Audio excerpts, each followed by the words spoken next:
Dari beberapa smartphone dengan harga di bawah $100 yang ditawarkan Banggood.com untuk saya review, saya akhirnya memilih sebuah produk keluaran Ulefone.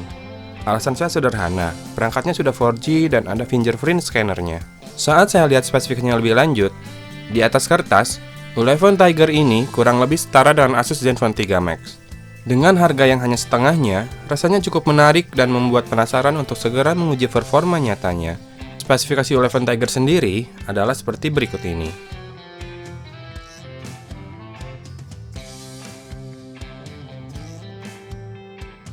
Feel saya saat pertama kali memegang Ulefone Tiger sangat terasa kalau smartphone ini keseluruhannya terbuat dari plastik. Namun, saya yakin kebanyakan orang yang melihat sepintas bagian belakang smartphone ini akan menyangka bahannya terbuat dari metal. Ini akibat pola brush metal yang ada pada back covernya. Smartphone ini memang tak bisa dikatakan tipis. Selain bongsor, juga cukup tebal. Faktor baterai yang besar serta back cover yang dapat dilepas jadi penyebabnya. Untunglah, smartphone ini memiliki bentuk yang tanpa sudut alias melengkung di setiap pinggirannya sehingga tetap nyaman saat digenggam. Ulefone Tiger memiliki lampu LED notifikasi yang berada di tengah, tepat di atas earpiece. Ukurannya sangat kecil, tetapi rasanya masih patut disyukuri kehadirannya. Sementara, tombol kapasitif di bawah layar hadir tanpa didampingi lampu latar.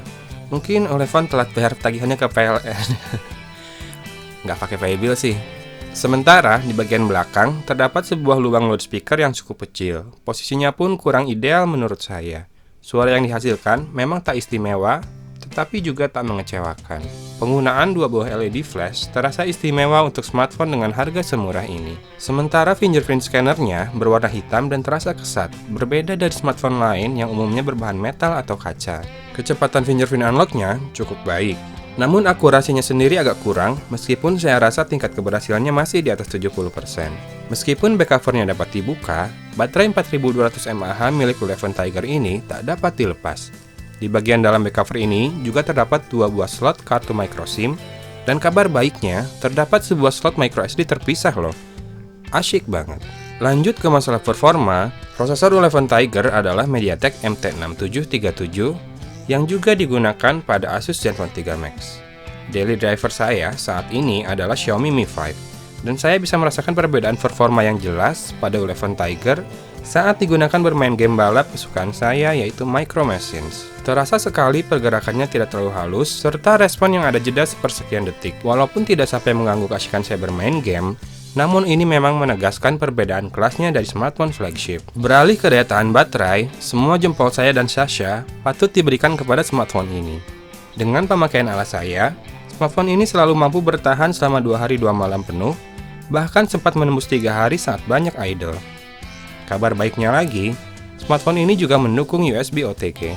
Dari sisi software dan UI, Ulefone rasa-rasanya tidak melakukan kustomisasi apapun pada Android 6.0 Marshmallow yang sudah disematkan pada smartphone ini. Dari sejak unboxing, sudah ada 1 kali update OS yang saya terima. Oh iya, layar Ulefone tergolong baik untuk level harganya. Sudut pandangnya cukup luas, dan warna hampir tak berubah saat dilihat dari pinggir, meskipun terlihat ada jarak antara panel LCD dan lapisan terluar dari layarnya. Resolusinya hanya HD. Untuk di layar 5,5 inci, rasanya cukup saja ya. Fitur gesture yang dapat diakses dari sejak layar mati hadir juga di Ulefone Tiger. Dan ini mungkin satu dari sedikit fitur tambahan yang disematkan pada OS stock Android ini. Fitur lainnya yang ada pada Ulefone Tiger ini adalah Turbo Download. Fitur ini memungkinkan Anda menggunakan jaringan seluler bersama dengan Wi-Fi saat mengunduh file dengan ukuran lebih besar dari 20 MB, sehingga membuatnya lebih cepat selesai. Satu hal yang tak saya sukai, selain tombol kapasitifnya tak memiliki backlight, konfigurasi tombolnya pun terbilang ketinggalan zaman. Tombol paling kiri berfungsi sebagai menu, sementara recent apps harus diakses dengan menekan dan menahan tombol home yang ada di tengah.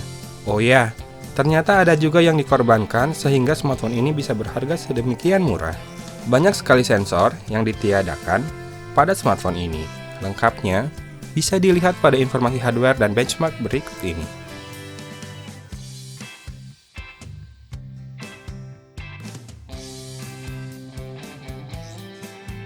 Gambar yang dihasilkan oleh kamera milik Ulefone Tiger terbilang cukup baik di kelasnya. Reproduksi warna dan ketajaman gambarnya menurut saya sedikit di atas ekspektasi saya terhadap smartphone dengan harga sejutaan.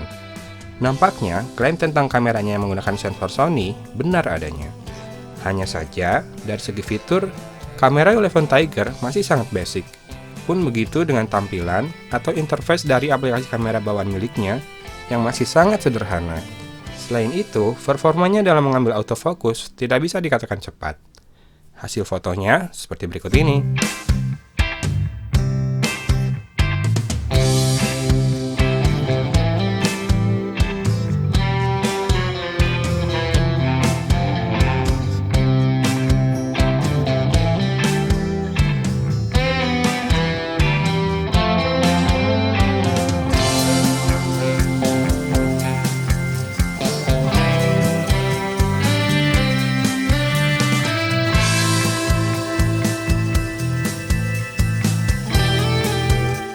Berikut adalah kelebihan Ulefone Tiger menurut saya.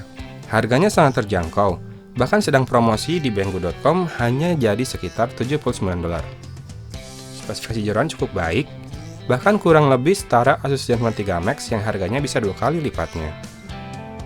Bisa menggunakan jaringan 4G di Indonesia tanpa masalah. Punya dedicated microSD slot. Hasil kamera tergolong bagus di levelnya berkat sensor Sony yang digunakan. Daya tahan baterai sangat baik.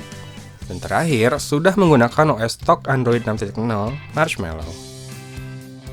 Sementara, kekurangan Ulefone Tiger menurut saya adalah feels-nya di tangan sama sekali tidak istimewa. Banyak sensor yang disunat tidak bisa dipakai untuk VR. Tombol navigasi tanpa backlight dan konfigurasinya terasa jadul. Responsivitas layar jika digunakan mengetik secara cepat agak aneh. Dan terakhir, tidak bisa dibeli di Indonesia ya.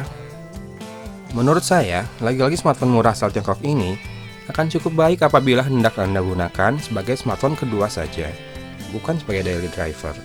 Seandainya digunakan sebagai smartphone kedua, Anda tak akan perlu khawatir soal baterainya.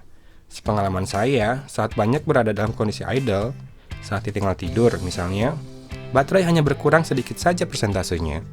Tak heran jika smartphone ini sempat menembus 3 hari 3 malam dalam sekali pengisian daya.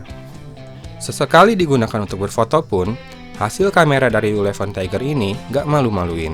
Masalahnya hanya pada autofocus yang terasa kurang cepat. Jika Anda memang suka dengan layar besar, maka Ulefone Tiger tak akan memberi banyak masalah kepada Anda. Bahkan hadirnya dedicated microSD slot menemani 2 buah slot SIM card akan membuat Anda merasakan bahwa smartphone ini mempunyai value yang cukup baik jika dibandingkan dengan harganya. Impresi positif yang saya berikan pada smartphone ini kebanyakan memang dipengaruhi oleh harganya yang sangat terjangkau. Saat ini harganya hanya sekitar $79 pada masa promosi Ulefone Tiger di Banggood.com. Oh ya, buat yang cari Nubia Z7 Max juga lagi diskon loh.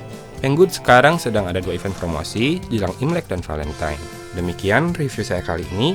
Dari Kota Cimahi saya pamit undur diri. Wassalamualaikum warahmatullahi wabarakatuh.